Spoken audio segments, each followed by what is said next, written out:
L'image est spectaculaire, mais plus de peur que de mal. Le chauffeur est la seule victime avec une blessure à l'épaule. Ce camion rempli de coques d'arachide a quitté Kaolack à destination de Yoff, mais il a finalement terminé sa course. Dans ce chantier, à l'origine, une défaillance du système de freinage.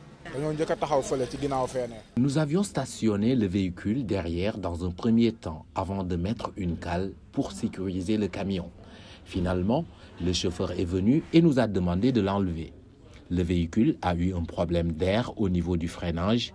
Quand il avançait, il était impossible de l'arrêter. C'est en ce moment que j'ai sauté avant que le camion ne termine sa course dans ce chantier. Le chauffeur s'en est sorti avec un bras fracturé.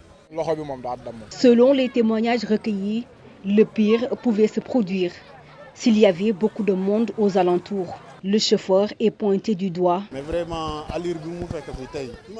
Un drame pouvait se produire si le camion avait trouvé du monde sur place parce qu'il roulait avec une vive allure.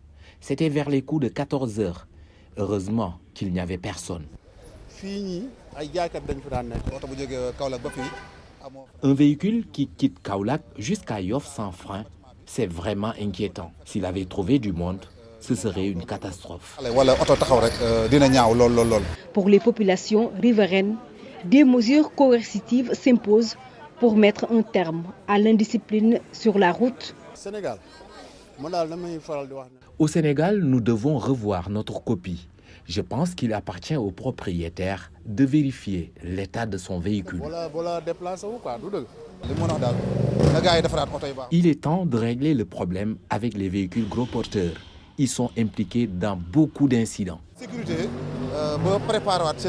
Alors que le Sénégal entier est toujours sous le choc après le drame de 6 kilos, les camions fous continuent de faire parler d'eux.